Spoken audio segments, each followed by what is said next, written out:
देखिए, जम्मू कश्मीर में आखिरी दौर के चुनाव प्रचार के लिए आज योगी आदित्यनाथ जम्मू कश्मीर के रामगढ़ में थे। रामगढ़ में उन्होंने विपक्ष से लेकर पाकिस्तान तक पर खूब जुबानी शोले भड़काए। योगी आदित्यनाथ ने जम्मू कश्मीर की सरजमी से पाकिस्तान को खूब खरी खोटी सुनाई। साफ बता दिया कि बस पाकिस्तान के पास पीओके चंद दिनों का मेहमान है। तो पाकिस्तान की तंगहाली भुखमरी पर भी उन्होंने खूब उसे कोसा। कुल मिलाकर के ऐसा लगता है कि उन्होंने जम्मू कश्मीर की सरजमी से पाकिस्तान को तो संदेश दिया ही है, साथ ही देश के अंदर पाकिस्तान का समर्थन करने वालों को भी संदेश देने की कोशिश की है कि पाकिस्तान बर्बाद हो चुका है, वहां कुछ नहीं बचा है और भारत के साथ रहने में ही अब भलाई है। तो इसी कोशिश के दौरान चुनाव में बीजेपी का झंडा बुलंद करने के लिए योगी आदित्यनाथ ने कांग्रेस से लेकर पीडीपी और नेशनल कॉन्फ्रेंस को भी जमकर धोया, खूब उन पर जमकर जुबानी बांट चलाया। कश्मीर में आतंकवाद से लेकर विकास के मोर्चे पर पीछे रह गए कश्मीर के लिए कांग्रेस से लेकर पीडीपी और एनसी पर हमला बोला। इन सब के बीच योगी आदित्यनाथ ने कश्मीर में 370 की बहाली, अलगाववाद, पत्थरबाजों को जेल से छुड़ाने जैसे मामलों पर राहुल गांधी से सवाल पूछे कि क्या वो इन सारे मुद्दों पर एनसी की वादों और दावों का समर्थन करते हैं। तो दूसरी तरफ अमित शाह ने अब्दुल्ला परिवार पर हमला बोला। कहा, पाक से कारोबार शुरू करके बॉर्डर से इलू इलू करना चाहते हैं। इस पर उमर अब्दुल्ला ने कहा कि अगर पाकिस्तान जाना होता तो कब के चले गए होते। तो चुनाव में जंग जोरदार छिड़ी हुई है कुल मिलाकर। अब बात यह कि आज की बहस करना क्यों जरूरी है। इसलिए जरूरी है क्योंकि कश्मीर की सरजमी से योगी ने पाकिस्तान को लताड़ा है। इसलिए जरूरी है क्योंकि योगी ने पाकिस्तान को भिखारी और कैंसर कहा है।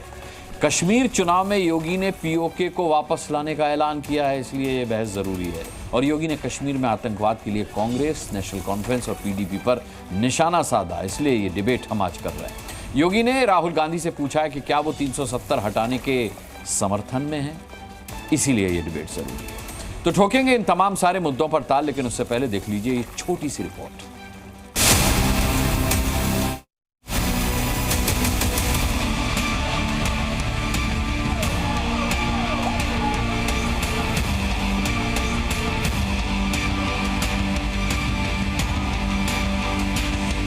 ये कांग्रेस के लोग, ये नेशनल कॉन्फ्रेंस और ये पीडीपी के लोग, ये राजनीतिक पार्टी नहीं बल्कि प्राइवेट लिमिटेड कंपनियां हैं।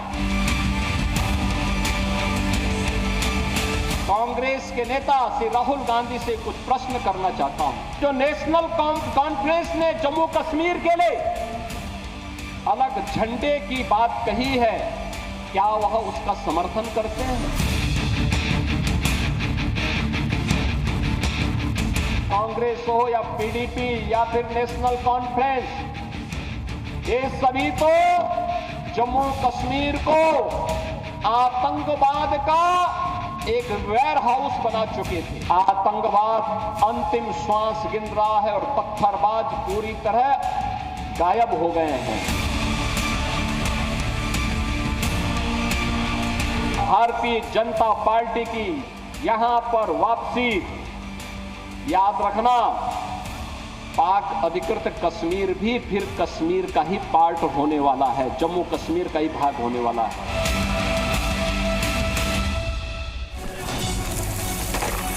तो देखिए, दाल ठोके में आज की बड़ी बहस के लिए हमारे साथ हमेशा की तरह कई सम्मानित मेहमान हैं। मैं इंट्रोडक्शन करा दूं। के शर्मा हमारे साथ जुड़ेंगे, भारतीय जनता पार्टी के प्रवक्ता। डॉली शर्मा हमारे साथ जुड़ चुकी हैं, कांग्रेस की प्रवक्ता।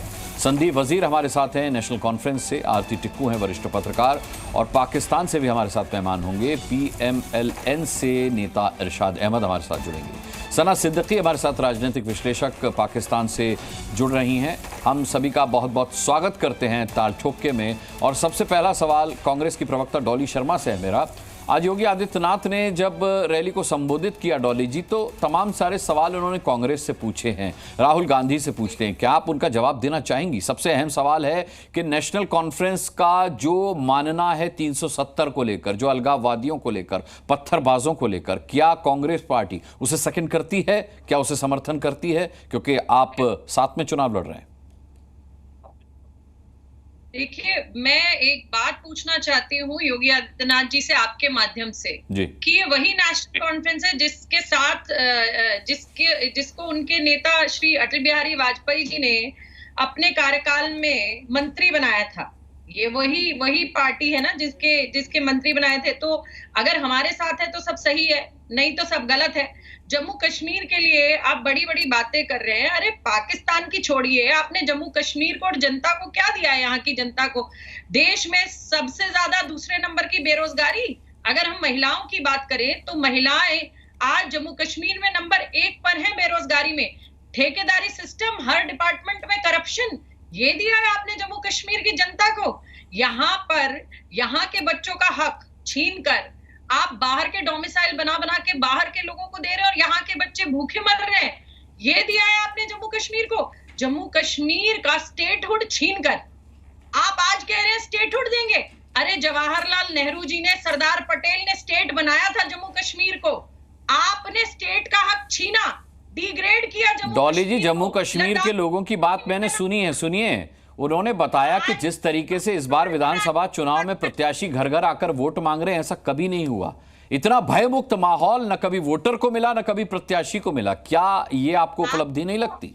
सर, कल 26 या 28% वोटिंग हुई है। अच्छा। उसके अलावा अगर आपको पता हो श्रीनगर में, और इसके अलावा मैं एक और बात बता देना चाह रही हूँ, 2012 याद करिए, 90% वोटिंग हुई थी। 90% वोटिंग। सर, ये कौन सी बातें कर रहे हैं? भयमुक्त, भयमुक्त की बात छोड़िए, जम्मू में आतंकवाद आ गया है सर। 97 दिन 26 अटैक, हमारे जवान मारे जा रहे हैं। तो जो जवान हमारे मारे जा रहे हैं, शहादत का अपमान कर रहे हैं। अगर आप कहते हैं सब सही है, ये तो अभी की बात है, कुछ दिन आप नकार नहीं सकते। पूरे देश ने कवर किया, 2 जवान शहीद हुए और 2 जवान घायल जम्मू में। कुछ ही दूर जहां प्रधानमंत्री आए थे रैली करने, हार्डली 50 किलोमीटर दूर, प्रधानमंत्री जी ने इतनी बड़ी चुनावी रैली संबोधित की, लेकिन 2 शब्द हमारे देश के उन शहीद जवानों के लिए नहीं कहे उन्होंने, जो घायल हुए उनके लिए नहीं कहे, सिर्फ वोट की अपील की। तो मैं क्या समझूं, पूरा देश क्या समझे? ये रिश्ता सिर्फ वोट तक का है। जम्मू कश्मीर को आपने नैरेटिव सेट, पूरे देश में एक नैरेटिव सेट करने के लिए बनाया हुआ है। देने के नाम पर आप पूरे देश में सबसे ज्यादा बेरोजगारी देंगे जम्मू कश्मीर को। ठीक है, आपकी बात का जवाब मैं के शर्मा से लूंगा। जैसे के शर्मा जुड़ेंगे, कहीं अटक गए हैं, अभी जुड़े नहीं हमारे साथ के शर्मा जी। अच्छा, के शर्मा हमारे साथ जुड़ चुके हैं। के शर्मा जी, आपने सुना होगा डॉली जी ने क्या कुछ कहा। मैं आपका स्पष्टीकरण इस पर जरूर चाहूंगा। उनका कहना है कि जवान मर रहे हैं। उन्होंने 2012 याद दिलाया, जब 90% वहां वोटिंग हुई थी। तो क्या तीर मार लिया अगर 370 जम्मू कश्मीर से हटा दी गई तो? कुल मिलाकर के बेरोजगारी की वो बात कर रही है कि जम्मू कश्मीर में बेरोजगारी का आंकड़ा अब तक के सबसे हाईएस्ट लेवल पर है इस वक्त।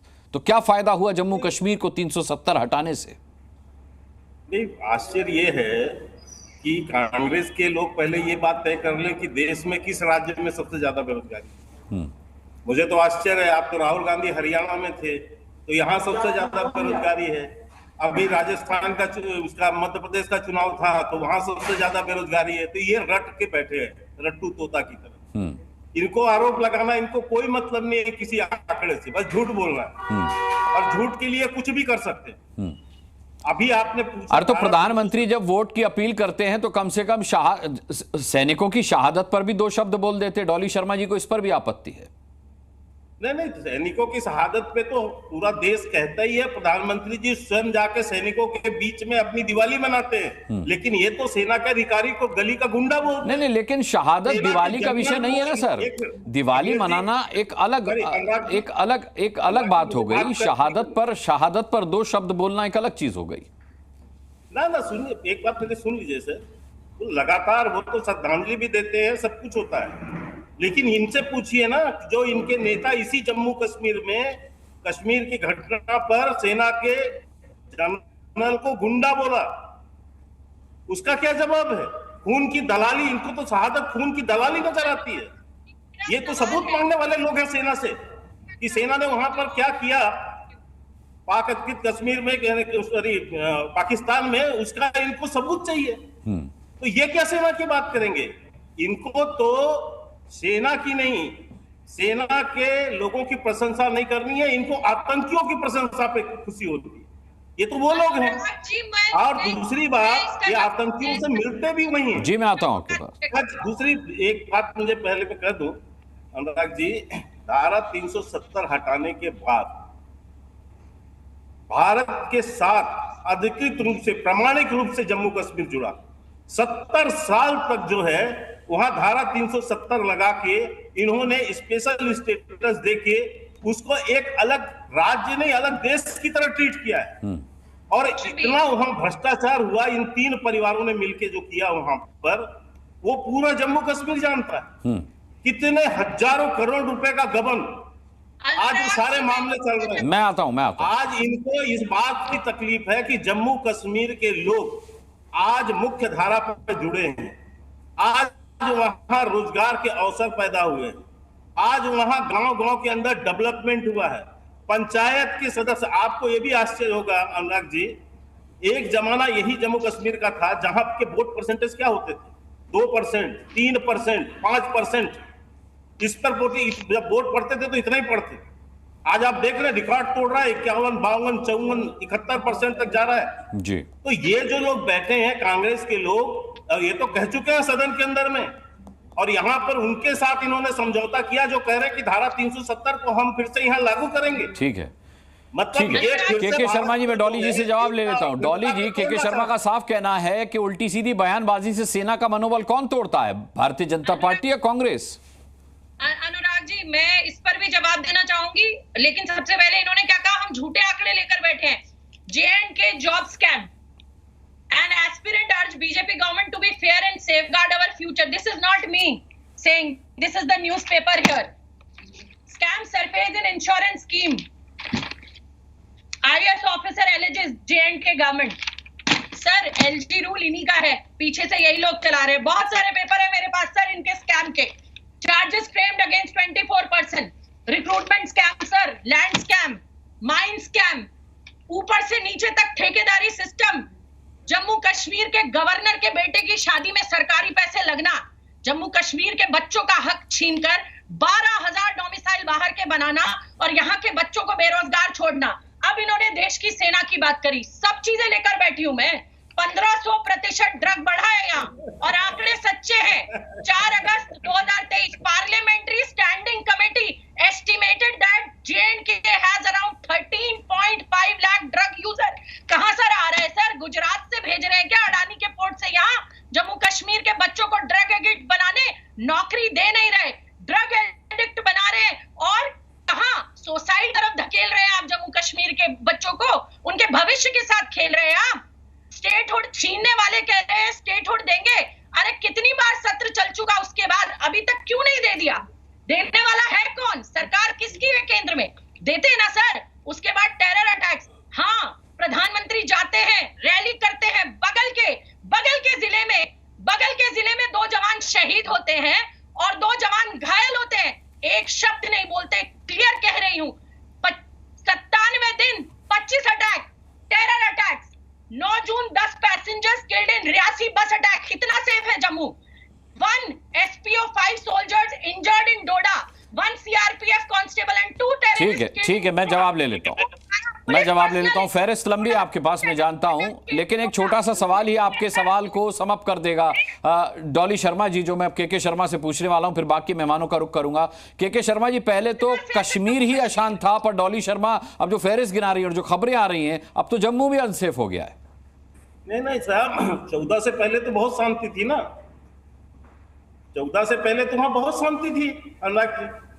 20 साल तक वहां टाकीज नहीं खुल पाए, कितने आतंकवादी वहां घटना हुए, कितने लोग मारे गए, कश्मीरी पंडितों को वहां से बाहर निकलना पड़ा, अपने ही देश के अपने ही घर को छोड़ के भागना पड़ा। अब बीच में चिल्लाइए मत, चिल्लाने से कुछ नहीं होता है।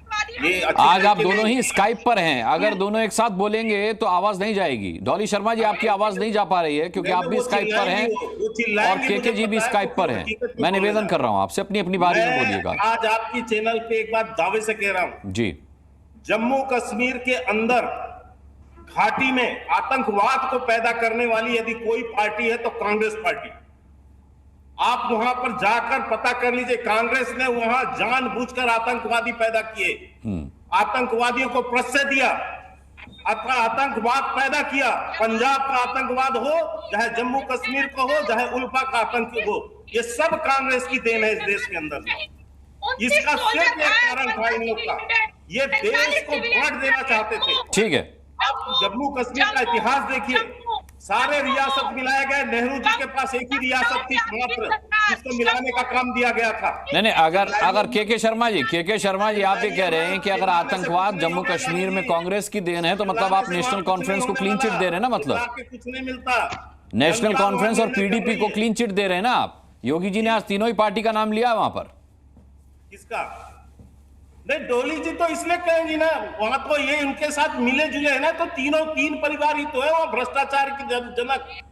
सारे पैसे ये तीन कांग्रेसी और एनसी और मुक्ति के परिवार नहीं तो खा लिया, बचा क्या? आज वही जनता वहां पूछ रही है। ठीक है, आज वही जनता हिसाब मांग रही है, उससे घबरा के भाग रहे हैं लोग। आप धारा 370 ये वापस लाने की बात कर रहे हैं, होने दीजिए चुनाव, पता लग जाएगा। अभी बीजेपी को सरकार बनाने की जरूरत पड़ जाए, पीडीपी के साथ तुरंत गठबंधन हो जाएगा।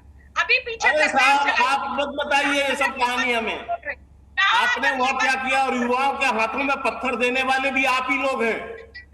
वहां के युवाओं को हाथ में पत्थर देने वाले भी आप। आरती टिक्कू का रुख करता हूं मैं, आरती टिक्कू जी, डॉली शर्मा जी ने एक बहुत बड़ी बात कही है, क्योंकि आरती टिक्कू जम्मू कश्मीर से आती हैं। सुनिए, आरती टिक्कू जम्मू कश्मीर से आती हैं, इसलिए मैं आरती टिक्कू को अब डिबेट में लाता हूं। आरती टिक्कू जी, डॉली शर्मा ने कहा कि सबसे ज्यादा बेरोजगारी वहां बड़ा मुद्दा है, बेरोजगारी का आंकड़ा अपने चरम पर है, अपनी एक्सट्रीम पर है, और खासकर महिलाओं की बेरोजगारी की उन्होंने बात की। आप वहां से रिलेटेड हैं, आप वहीं से आती हैं, हकीकत क्या है? जो डॉली शर्मा कह रही हैं वो, या जो के शर्मा कह रहे हैं वो? देखिए अनुराग, सबसे पहले तो मैं बधाई देना चाहती हूँ इलेक्शन कमीशन को कि बहुत अच्छे से ये 2 फेजेस हुए हैं जम्मू कश्मीर में इलेक्शंस के।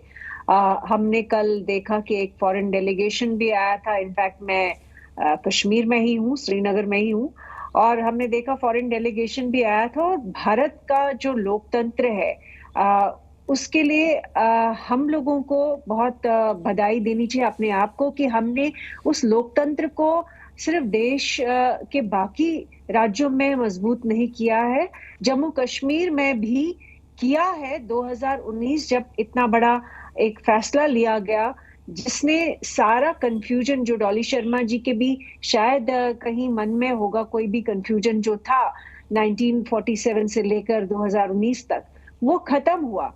उस कंफ्यूजन का रिजल्ट ये है कि हमने पिछले 5 साल में कश्मीर में, खासकर मैं जो खुद एक कश्मीरी हूँ, मैंने 1990 का जो आतंक देखा, उसके बाद पत्रकार होने के नाते जो आतंक देखा लगातार पिछले 24-25 साल से मैं कश्मीर कवर कर रही हूँ, तो उसमें और अभी में जो अंतर आया, पिछले 5 साल में जो अंतर आया है, वो बच्चे को मालूम है।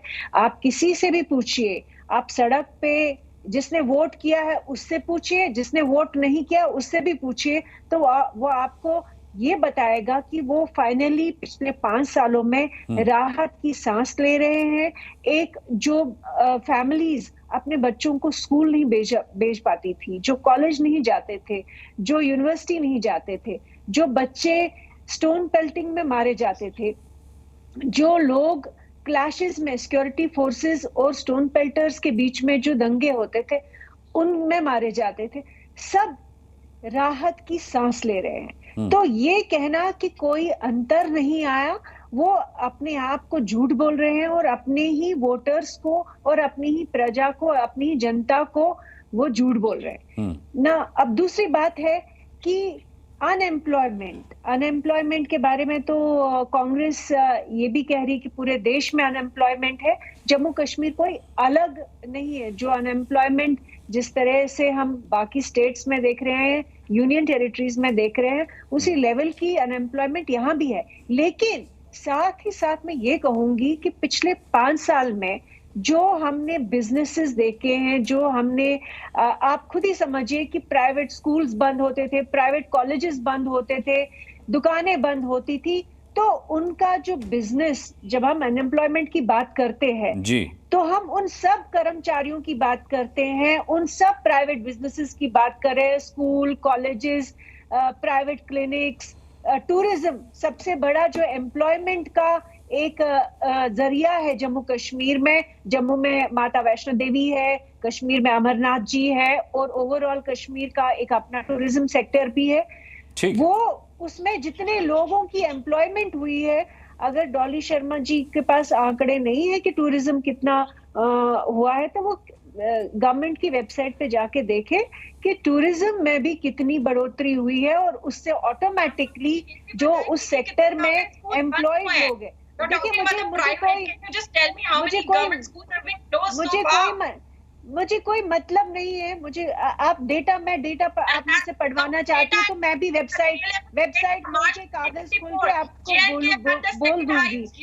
सवाल सिर्फ इतना है, मुझे कोई मतलब नहीं कि कांग्रेस और बीजेपी की क्या पॉलिटिक्स है। एक पत्रकार होने के नाते जो ग्राउंड पे सिचुएशन है, जो मैं अपनी आंखों से देख रही हूँ, जो एक्सपीरियंस कर रही हूँ, मेरा कर्तव्य है कि मैं भारत के लोगों को वो इंफॉर्मेशन दूं, वो मैं दुनिया को वो इंफॉर्मेशन दूं। पहली बार अगर ठीक है आरती टिक्कू, मैं लौटूंगा आपके पास। संदीप वजीर साहब हमारे साथ हैं। संदीप वजीर साहब, पाकिस्तान से भी कुछ मेहमान हमारे साथ हैं। कुछ भी बोलते पे यह ध्यान रखिएगा कि पाकिस्तान के मंत्री साहब ये कह चुके हैं कि वो, यानी कि पाकिस्तान, नेशनल कॉन्फ्रेंस और कांग्रेस एक ही पेज पर हैं। आरती टिक्कू की बातों को जुटलाएंगे क्या? वो कश्मीर में बैठ करके, श्रीनगर में बैठ करके ये बात कह रही हैं। जी, हमें क्या मतलब है पाकिस्तान से कि वो क्या कह रहे हैं? हम तो अपनी बात कर रहे हैं। हमारा स्टैंड शुरू से क्लियर था, हमारी लीडरशिप का क्लियर था।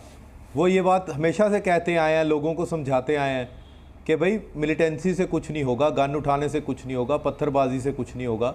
हमारे तो कई वर्कर्स हमारे मारे गए हैं इस काम के लिए। हम लोगों के बीच जाने वाली पार्टी है, लोगों के बीच समझाते आ रहे हैं सबको, और इतना वक्फा हमें लग गया है लोगों को समझाने के लिए। ठीक है, गवर्नमेंट ऑफ इंडिया की तरफ से आज आप ये बात क्लेम कर सकते हैं कि इतने टर्न आउट थोड़ा सा ज्यादा हो गया है, और जहां तक टूरिज्म की बात ये कर रहे हैं, पत्थरबाजी की आपने बात की संदीप वजीर, पत्थरबाजी अब होती है क्या वहां पर? नहीं, अभी बहुत कम इंसिडेंट है, कोई ऐसा मैंने कोई सुना नहीं है। ये बात तो मैं कह भी रहा हूं आपको। वो उस चीज का डिक्लाइन है, मैं मानता हूं, लेकिन उसमें क्रेडिट अकेला गवर्नमेंट ऑफ इंडिया थोड़ी ले सकती है। उसमें हम यहाँ की लोकल लोग भी इसके लिए जिम्मेवार हैं। लोकल लोग अगर ना अवेयर होंगे, हमने अगर ना मेहनत की हो, तो आप उसको रिजल्ट्स कैसे ले सकते हैं? आप जबरदस्ती दिल्ली से आके तो लोगों को नहीं ना समझा सकते। समझाने के लिए तो जब आपकी सरकारें थी तब आपने पत्थरबाजी पर लगाम नहीं लगाई संदीप वजीर। अब आप क्रेडिट पूरा केंद्र सरकार को नहीं दे रहे हैं, आधा आधा बांट रहे हैं। लेकिन जिस वक्त पूरा क्रेडिट आप ले सकते थे, उस वक्त आपने नहीं लिया, उस वक्त आपने कुछ नहीं किया।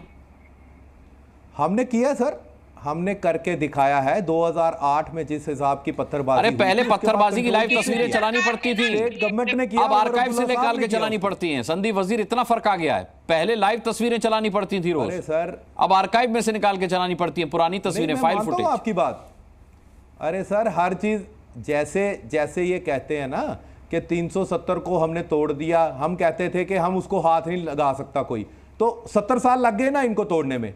वैसे ही कोई एक मेंटालिटी को खत्म करने के लिए थोड़ा सा टाइम लगता है। 90 से लेके आज तक हमारी जो नेशनल कॉन्फ्रेंस की हुकूमत भी रही और नेशनल कॉन्फ्रेंस की लीडरशिप रही है, उसने लोगों को घर घर जाके ये बात समझाई है कि भाई इस चीज से कुछ हासिल नहीं होगा। उसके लिए टाइम लगता है, एक जनरेशन, आखिर कोई टाइम फ्रेम तो होता है। ये तो है नहीं जादू की छड़ी कि अगर कोई ऐसी चीज है तो हम 1 मिनट में कहेंगे तो 1 मिनट में ठीक हो जाएगी। तो हमने भी टाइम लिया है, गवर्नमेंट ऑफ इंडिया का भी उसमें एफर्ट रहा होगा। इस चीज में हम कोई डिनाई नहीं करते कि पत्थरबाजी की घटना नहीं हुई, लेकिन अकेले गवर्नमेंट ऑफ इंडिया को आप कह देंगे भाई उन्हीं की वजह से नहीं हुई, ऐसा नहीं है। ग्राउंड पे हम है, हमारी वजह से भी ऐसा हुआ है। जी के शर्मा, ग्राउंड पर नेशनल कॉन्फ्रेंस है और अब तो कांग्रेस भी उसके साथ है, तो सब किया धरा उनका है, सारा क्रेडिट उनका है, आप अकेले ये क्रेडिट नहीं खा सकते। मैं तो इनकी संदीप वजीर साहब की बातों से जो है मुझे तो हंसी छूट रही है। ये वो पार्टी जिनके नेता के बयान इन्होंने सुने हैं, ये इन पत्थरबाजों को भटके हुए युवक बतलाते थे और उसकी रक्षा करते थे। ये वो इनके नेता थे फारूक अब्दुल्ला जो कहते थे कि पाकिस्तान ने बम वहां दिवाली में फोड़ने के लिए नहीं बनाए हैं। भटके हुए, बिल्कुल करना पड़ेगा आपको भारत को। भटके हुए नौजवान ही थे, गलत करने वाले लोग हैं। वो भटके हुए नौजवान ही थे जिनको मेन स्ट्रीम में लाया गया। मैंने नहीं बोला, अरे सर वो भटके हुए नौजवान ही थे जिनको मेन स्ट्रीम में लाया हमने। ठीक है, भटके हुए नौजवानों को ही के शर्मा को बात पूरी कर लेने दीजिए। संदीप वजीर, बात पूरी करने दीजिए ना।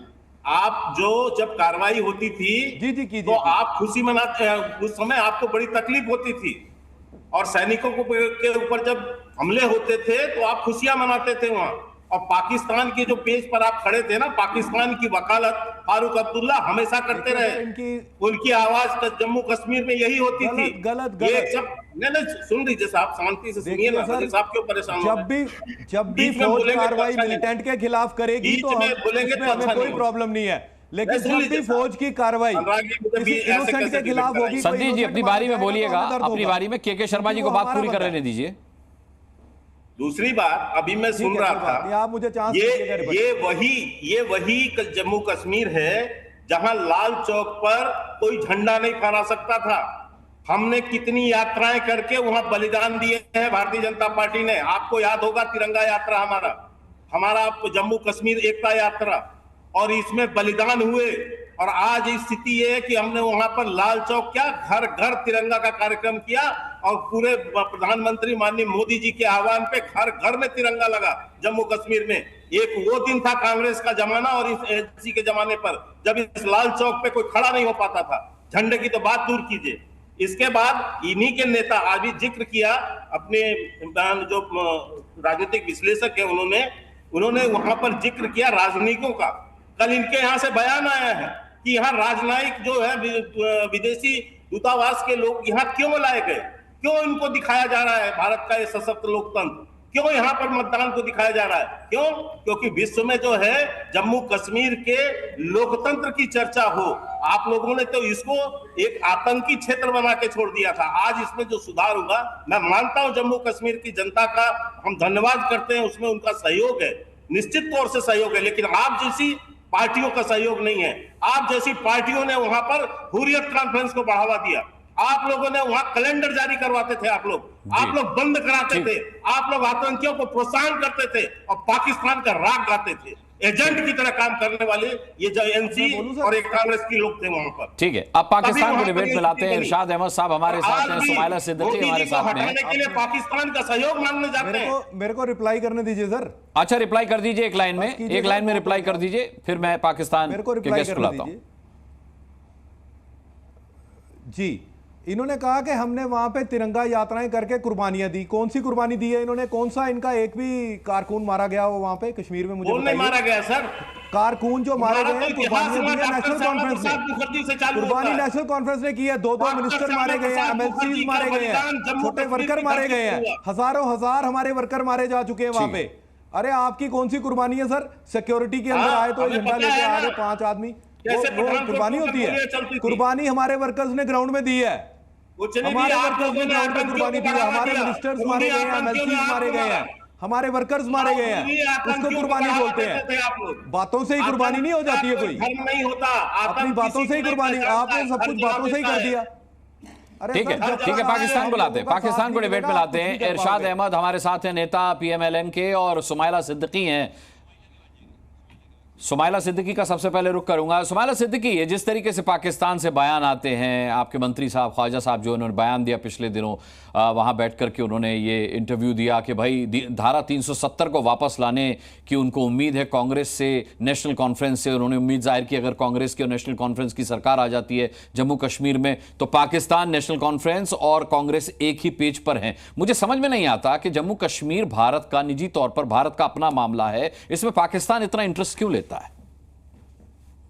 पहले तो मैं आपको ये बताऊं कि पाकिस्तान एक नजरिए पे बना है, एक दो कौमी नजरिए पे बना है। कुछ डिफरेंशिएट थे जिसकी वजह से पाकिस्तान वजूद में आया, लेकिन ऐसा नहीं कि पाकिस्तान में दूसरी कौमें नहीं बसती हैं, हिंदू नहीं बसते हैं, सिख नहीं बसते, ईसाई नहीं बसते, सारे मजहब के लोग पाकिस्तान में रहते हैं।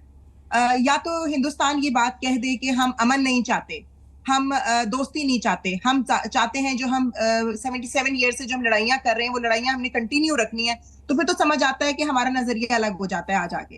लेकिन अगर आप ये बात करते हैं कि जी आप ही के एक मेहमान ये कह रहे थे कि पाकिस्तान क्या कहता है इससे हमें फर्क नहीं पड़ता, पाकिस्तान तो अमन की बात करता है हमेशा, पाकिस्तान तो दोस्ती की बात करता है। सही कह रही हैं आप।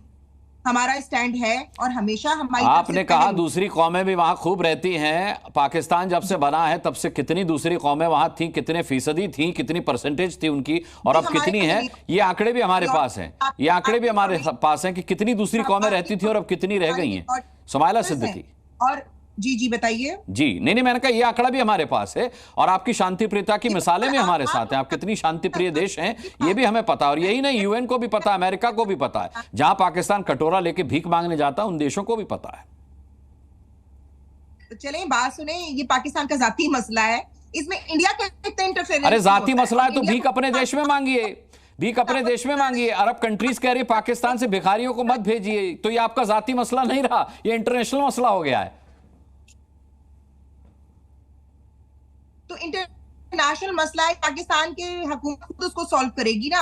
आप अपने बारे में बताएं कि जम्मू वाले कह रहे हैं कश्मीर में नहीं जाना, वाले कह रहे हैं जम्मू में नहीं जाना।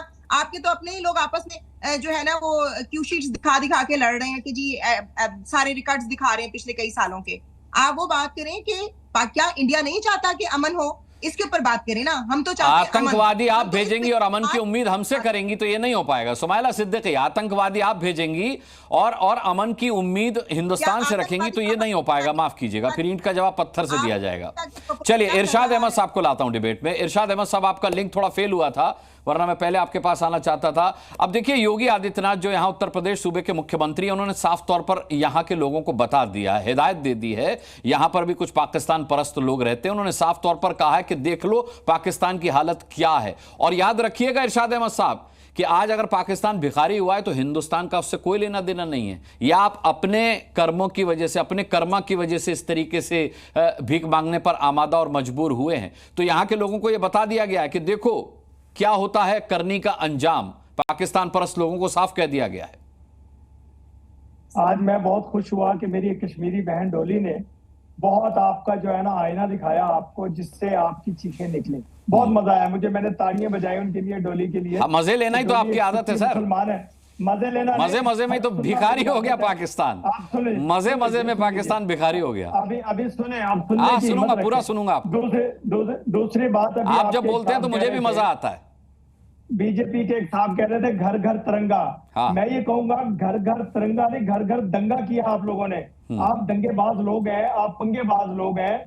मैं ये कहता हूं कि पाकिस्तान, अभी ये जो आपने योगी जी का दिखा रहे हैं ना कि जी वो आजाद कश्मीर को दम कर लेंगे मकबूजा कश्मीर में, मैं ये कहता हूं कभी उंगली ना करना, वरना हम हाथ देंगे और हाथ उस वक्त निकालेंगे जब जान निकल जाएगी आप लोगों की।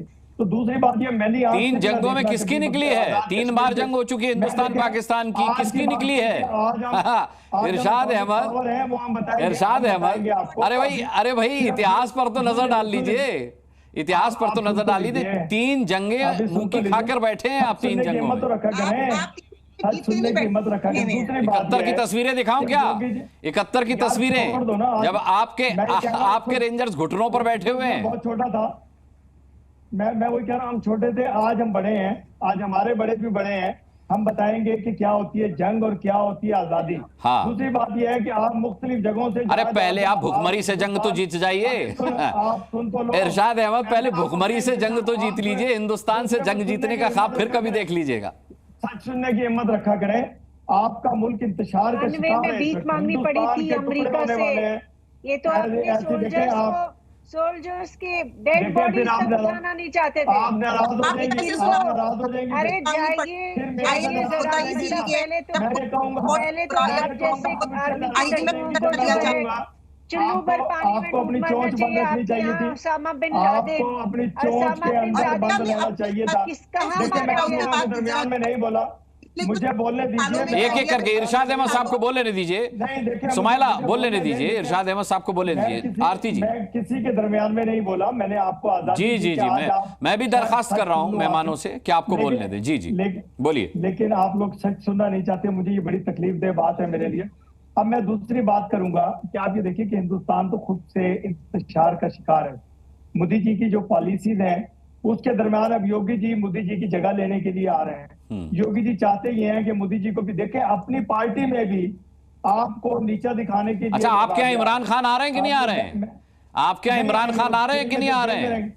नहीं आएंगे वो, क्योंकि उन्होंने एक काम ऐसा किया, मेरी सरहदों की, मेरी आर्मी की, मेरे इदारों को खराब करने की कोशिश की। उनको उसकी पादाश में जेल में रखा गया और कानून ने रास्ता बनाया, किसी ने उससे बदला नहीं लिया। हाँ। हम ये चाहते ये हैं कि हम मैंने तो सुना उनका एआई भाषण सुनकर शहबाज शरीफ साहब बौखला गए। उनका जलवा देख करके शहबाज शरीफ साहब वहां बौखला गए। आप यहाँ योगी की चिंता मत कीजिए, आप तो चिंता कीजिए शहबाज साहब की। इमरान खान आ रहे हैं दोबारा। आंख दिखाएगा योगी तो आंख नहीं निकालेंगे योगी की। कैसी बात करते हैं आप? योगी को कहें अपनी औकात में रहे, अपने मुल्क में रहे। ना, ये औकात आपकी नहीं है, इतनी औकात नहीं रखते आप। चलाएं हमारे देश के किसी नेता के बारे में, चाहे वो कांग्रेस का हो चाहे वो नेशनल कॉन्फ्रेंस का हो, सुन लीजिए, आप औकात नहीं रखते। आप औकात नहीं रखते। जिनका देश गधे बेच के चल रहा हो वो औकात नहीं रखते योगी आदित्यनाथ के बारे में बोलने की। औकात आपकी नहीं, आप औकात में रहिए। आपकी औकात हिंदुस्तान 3 जंगों में आपको दिखा चुका है। आपको सुमाइला, आप तो चुप ही रहिए, आप तो चुप ही रहिए, आप तो चुप ही रहिए। औकात के मामले में आप चुप रहिए, आप मत कूदिए इस खेल में। देखिए 3 जंग हो चुकी हैं हिंदुस्तान पाकिस्तान में, पाकिस्तान को उसकी औकात दिखा चुका है हिंदुस्तान, हमारी सेना ही दिखा चुकी है। तो आप योगी आदित्यनाथ के बारे में इस तरीके की बात मत कीजिए। आप अपने भगवान से माफी मांगा करें और याद रखें कि जंग से माफी मांग ले, रब से माफी मांग ले और अपने हिंदुस्तान को बचाएं। पाकिस्तान से पंगा नहीं चंगा। ना, पाकिस्तान को बचाएं। पीओके कुछ दिनों का मेहमान है, योगी आदित्यनाथ ने कह दिया है। सुनिए, आज की रैली में योगी आदित्यनाथ ने कहा इरशाद अहमद के पीओके पाकिस्तान के पास चंद दिनों का मेहमान है। आप खुद को बचाएं, पीओके के बाद पाकिस्तान की बारी है, मैं बता रहा हूं आपको। गीदड़ बोलता है सिर्फ कर कुछ नहीं सकता, शेर गरजता है और खा भी जाता है। हम शेर हैं, आप गीदड़ हैं। गीदड़ बोलता है 370 भी आप लोग ख्वाब बता रहे थे इरशाद अहमद, बाल उड़ गए आपके ख्वाब देखते देखते। ये ख्वाब देखते देखते पूरा नहीं हुआ ये ख्वाब कि 370 को हटा नहीं सकता वहां से। ये भी ख्वाब ही बताते थे आप 370 हटाने का। आपको मिला क्या आपको या क्या कश्मीरी हमें क्या मिला और क्या नहीं मिला उसकी फिक्र हम पर छोड़ दीजिए। पाकिस्तान कब से फिक्रमंद हो गया हिंदुस्तान के लिए? कश्मीरी आपको बताएंगे, कश्मीरी आपको सबक सिखाएंगे पाकिस्तान और कश्मीरी बताएंगे आजादी क्या होती है, आजादी हासिल कैसे की जाती है। लाखों की तादाद में कश्मीरियों ने अगर कुर्बानी दी जान। भाई के के शर्मा बड़ी भारी गलतफहमी में पाकिस्तान, तो क्या किया जाए? भारी अक्सरियत गलतफहमी में ही रहा, गलतफहमी में आप लोग हैं, गलतफहमी आप लोगों को वो दूर करेंगे कश्मीरी। ठीक है, मैं लाता हूँ, आपको लाता हूँ। तो आज कटोरा लेके भीख नहीं मांगते। आज पूरे विश्व में जगह जगह हर देश के सामने जो भीख मांग रहे हैं और अपने ही लोगों को अब जो पैदा किया है आतंकियों को, इन्होंने वही आतंकी अब इनको मार रहे हैं, इनके ही घर में आग लगा रहे हैं। तो ये परिस्थिति नहीं भुगतनी पड़ती, ये ख्वाबों में ही जीते रहे। ये आज देखिए अफगानिस्तान से भी थर्राते हैं अभी, इनकी यह हालत है।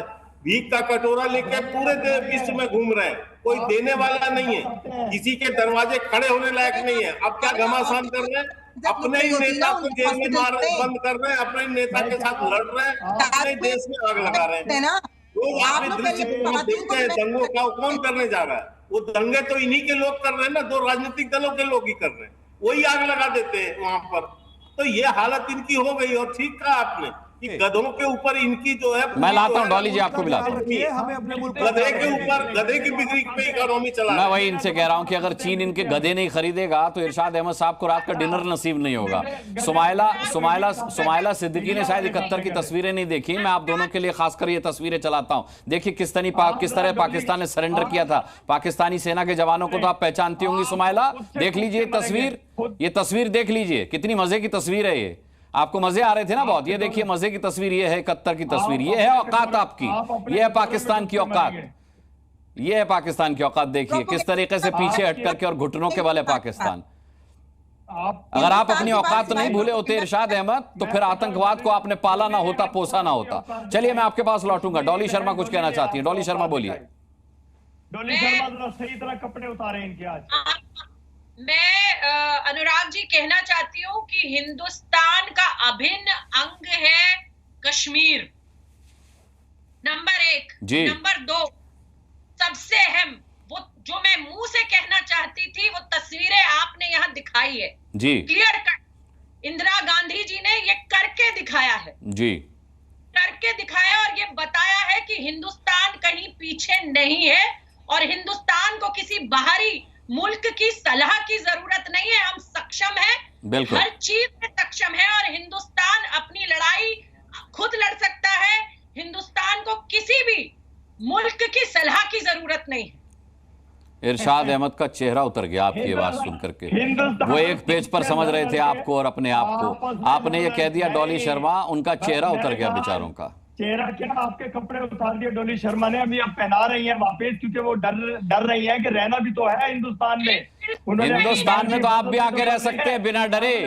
सुनिए इरशाद अहमद, अगर आपके मुल्क से आपको भगाया जाए या भागना पड़े तो बेखौफ होकर हिंदुस्तान आ जाइएगा, यहाँ आपको कोई खतरा नहीं है। सुमाइला भी आ सकती हैं अगर कोई दिक्कत हो वहां पर, तो यहाँ उनकी इज्जत और आबरू को कोई खतरा नहीं है। कई लोग हमारे मुल्क में पनाह पाए हुए हैं।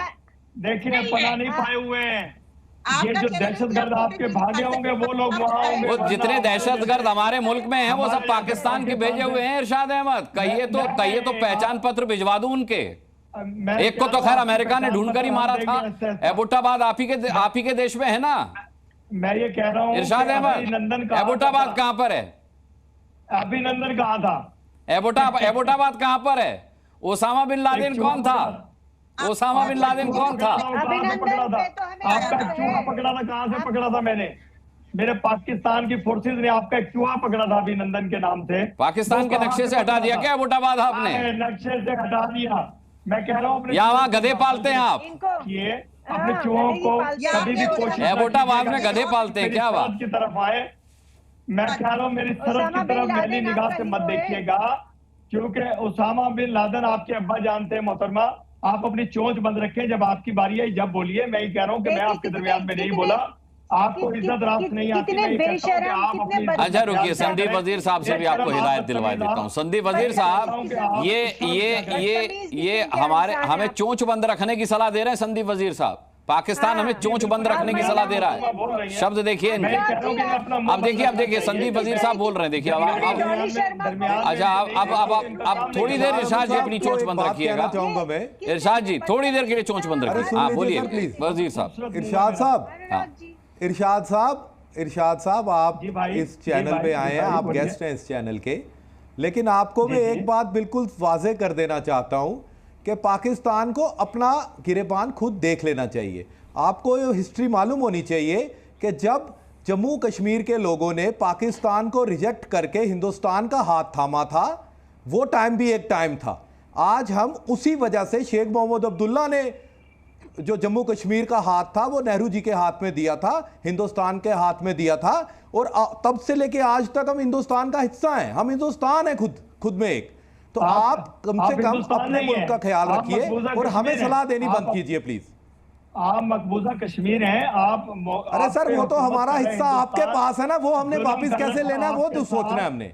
कश्मीरी मुसलमानों को मार रहा है हिंदुस्तान, कश्मीर को तबाह कर रहा है हिंदुस्तान। कश्मीर में आप अपनी फिक्र कीजिए। ये रात में देखे हुए ख्वाब थे जो सच्चे नहीं है इरशाद अहमद। ये रात में देखे हुए आपके ख्वाब थे जो सच्चे नहीं है। अब आप पीओके बचाइए और उसके बाद खुद की आबरू बचाइए। पाकिस्तान भी जाने वाला है, ये कह दिया योगी आदित्यनाथ ने। 6 महीने का समय है, या खत्म हो जाएंगे आप या हिंदुस्तान में मिल जाएंगे। चलिए इसी नोट के साथ बहुत बहुत शुक्रिया करना चाहूंगा पाकिस्तान के मेहमानों को भी। थोड़ी देर के लिए वो इंडिया आए, बहुत बहुत स्वागत था उनका, और हमारे साथ तमाम पैनलिस्ट को भी बहुत बहुत शुक्रिया ताल ठोक के मैं आज जुड़ने के लिए। आप सभी दर्शकों का भी बहुत बहुत धन्यवाद करना चाहूंगा। जी न्यूज़।